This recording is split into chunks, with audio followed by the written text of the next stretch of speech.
अस्सलाम वालेकुम। मैं डॉक्टर आयशा अब्बास। मैं आपकी डॉक्टर भी हूँ और न्यूट्रिशनिस्ट भी।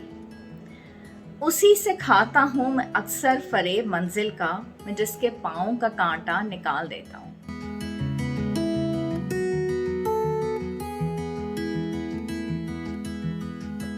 ये कि अक्सर और बेशतर उनमें औरतों का बहुत ज़िक्र होता है। हम औरतों के डाइट के बारे में बहुत बात भी कर रहे होते हैं और ऐसा महसूस होता है कि हमेशा औरतों को ही शायद डाइट की बहुत फ़िक्र भी होती है। मैंने मास्टर्स किया है न्यूट्रिशन में और डाउ मेडिकल कॉलेज से एमबीबीएस किया है। मैंने एमबीबीएस के दौरान बहुत कुछ सीखा। एमबीबीएस के बाद बहुत कुछ सीखा। हाउस जॉब मैंने की मेडिसिन में और सर्जरी में, उसमें बहुत कुछ सीखा। न्यूट्रिशन के मास्टर्स के दौरान बहुत कुछ सीखा।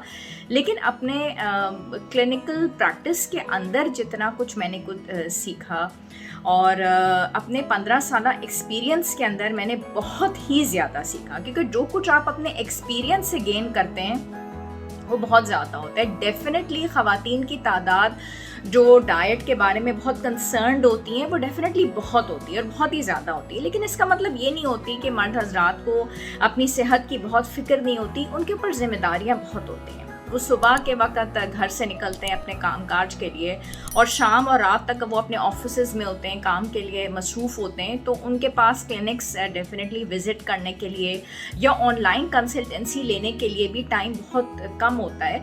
और जब पानी सर से गुजर जाता है या उनके ब्लड टेस्ट बहुत ही उनकी वैल्यूज़ डीरेंज्ड होती हैं या आउट ऑफ कंट्रोल हो जाता है सब कुछ, तो फिर उनको फ़िक्र होती है।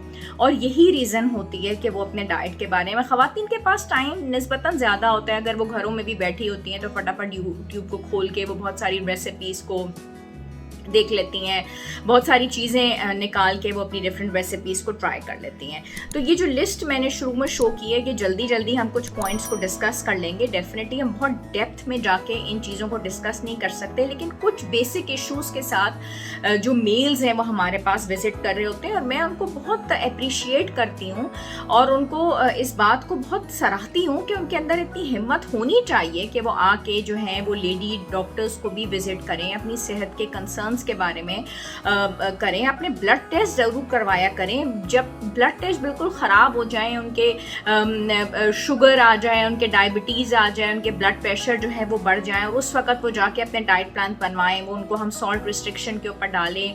पेट बहुत बाहर निकल आता है, बेली फैट बाहर निकल आती है, फिर हम उनको बता रहे होते हैं कि शुगर को कट डाउन करें। तो उससे पहले ही विजिट करके एक प्रॉपर मेंटेन बैलेंस डाइट बनवा लेनी चाहिए। पानी के इंटेक को पहले से ही बेहतर कर लेना चाहिए। फिजिकल एक्टिविटी की तरफ पहले से ही चले जाना चाहिए। क्यों उस वक्त हम उनको बताएंगे जी आपकी तो फिजिकल एक्टिविटी नहीं है। टेस्टोस्टेरोन लेवल्स इन लोगों के बहुत कम होने लग जाते हैं, जिससे कि उनके मैरिटल लाइफ के ऊपर भी बहुत फ़र्क पड़ता है। वो अंडर स्ट्रेस होते हैं बहुत ज़्यादा, नींद पूरी नहीं होती, उनके ऊपर जिम्मेदारियां बहुत होती हैं। आजकल बच्चों का जो फ़ीस स्ट्रक्चर है स्कूल का वो भी ज़्यादा होता है, बच्चों की ज़रूरियात पूरी करनी होती हैं। हमारा एजुकेशन सिस्टम इस तरीके का है कि अगर बच्चों को अच्छी प्रॉपर एजुकेशन नहीं कराई जाती अच्छे प्रॉपर स्कूल्स में, तो वो आगे जाके अच्छे इंसान नहीं बन पाते। उनका प्रोफेशनली बेहतर होना बहुत ज़रूरी है। देखिए हम खुद एजुकेटेड लोग हैं, आज यहाँ पे बैठे हुए हैं, आपको प्रॉपर तरीके से एक लेक्चर दे रहे हैं, तो हमारी तालीम इसके पीछे बहुत बड़ा रोल प्ले कर रही है।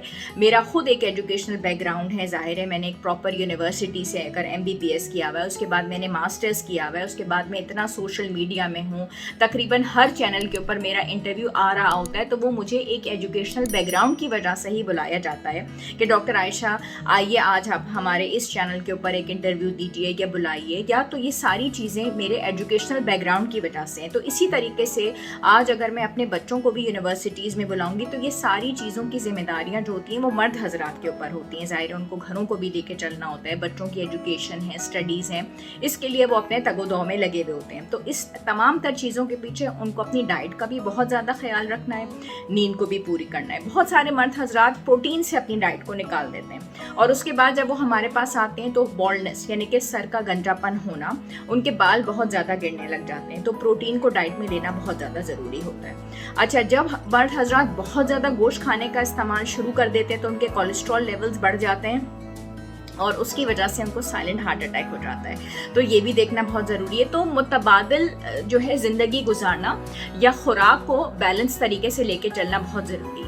फिर घर के अंदर अगर बहुत ज़्यादा टेंशन उनको दी जाती है तो उनकी बेगमात ये नहीं समझ रही होती कि वो अपनी ज़रूरियात पूरे करने के लिए उनको बहुत ज़्यादा स्ट्रेस दे रही हैं, उसकी वजह से उनका कॉर्टिसोल हार्मोन बढ़ जाता है। कॉर्टिसोल हार्मोन की वजह से उनका स्ट्रेस लेवल्स बढ़ता है और उसकी वजह से उनको साइलेंट हार्ट डिजीज़ होता है, उनके डायबिटीज़ का स्ट्रेस से हार्ट से बहुत ज़्यादा गहरा ताल्लुक है। तो उनको अपने खुराक के अंदर ऐसी चीज़ें ज़रूर लेनी है जिससे कि उनके सेरोटोनिन लेवल बढ़े। उसमें फलों का और सब्जियों का इस्तेमाल बहुत ज़्यादा है। हमारे पास टीनेजर्स भी बहुत ज़्यादा आते हैं जो वो बताते हैं कि हम हॉस्टल के अंदर रह रहे होते हैं या हम बैंक्स के अंदर हैं, तो हम ऐसी आपका जो डाइट प्लान है हम उसको फॉलो ही नहीं कर सकते क्योंकि हम तो सारा दिन घर से बाहर होते हैं। तो उनको हम पोर्शन कंट्रोल के बारे में बताते हैं, यानी कि अगर वो अपना खाना बाहर से ऑर्डर करके भी मंगवा रहे हैं, कोई ज़रूरी नहीं है कि वो घर का खाना ही बना के अपने साथ लेके जाएं, तो पोर्शन में थोड़ा थोड़ा लेकर के खाएं तो वो भी बहुत अच्छा है। जिम के भी बहुत सारे मेल हमारे पास आ रहे होते हैं जिनको बताया जाता है कि आप 6 या 8 अंडों का इस्तेमाल करें जिससे कि आपका वेट लॉस होगा। मैं इस चीज़ को बजाते खुद बहुत ज़्यादा पसंद नहीं कर रही होती। उसकी वजह यह है कि वेट लॉस के लिए इतने अंडों को खाने की ज़रूरत नहीं है। उससे आपका वेट लॉस अगर हो जाएगा तो कोलेस्ट्रॉल लेवल बढ़ेगा। हाँ, अगर 2 या 3 एग्स का इस्तेमाल करते हैं, वो भी सिर्फ एग वाइट नहीं, पूरा अंडा इस्तेमाल करें क्योंकि अंडे की तमाम तर ग़िज़ाइयत जो है वो उसके एग योग के अंदर मौजूद है। ये चीज़ जो है वो बतानी बहुत ज़्यादा ज़रूरी है। दूसरी जो इम्पोर्टेंट बात है वो ये है कि आपको गर्म और सर्द चीज़ों के बारे में कह दिया जाता है कि ये चीज़ें बहुत ज़्यादा गर्म है और ये चीज़ें बहुत ज़्यादा ठंडी हैं।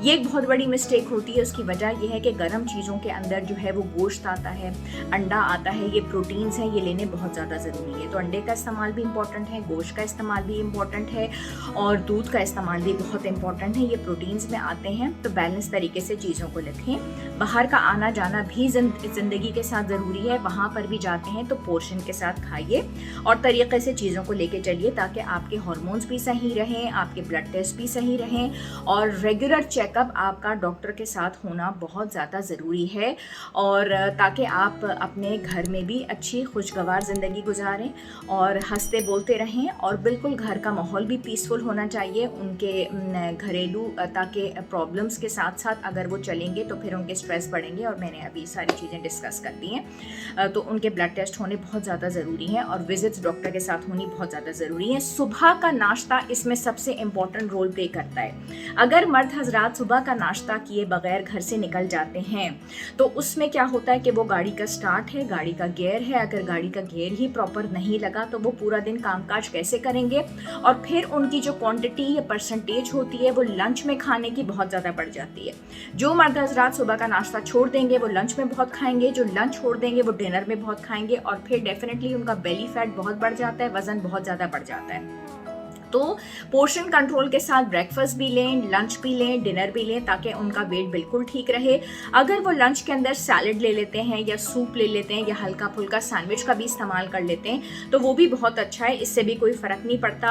और वीकेंड्स पे अपने माइंड को रिलैक्स करने के लिए सी साइड पे चले जाएं, वहाँ पे अपनी फैमिली के साथ बहुत अच्छा टाइम स्पेंड करें। वेकेशंस में अपनी फैमिली के साथ जो है साल में 1 दफ़ा या 2 दफ़ा अच्छा टाइम स्पेंड ज़रूर करें। इससे आपके स्ट्रेस हार्मोन्स बहुत कम हो जाते हैं और हैप्पी हार्मोन्स बढ़ते हैं। तो ये ज़रूरी होता है और बजटिंग करनी बहुत ज़्यादा ज़रूरी होती है मेल्स के लिए, क्योंकि मेल्स में इतनी ज़्यादा कैपेबिलिटी नहीं होती कि वो अपना बजट मेंटेन कर सकें। तो तरीके से लेके चलें, अपने एक्सपेंसेस को भी तरीके से मैनेज करें ताकि स्ट्रेस को वो कम से कम कर सकें और बैलेंस डाइट लें, अपना तरीके से तमाम तर चीज़ों को लेके चल सकें। मील्स अपने जो हैं वो मैनेज करें। चाय और कॉफ़ी का इंटेक इस तरह से रखें कि उसके अंदर चीनी का इस्तेमाल जो है वो बहुत ज़्यादा ना हो।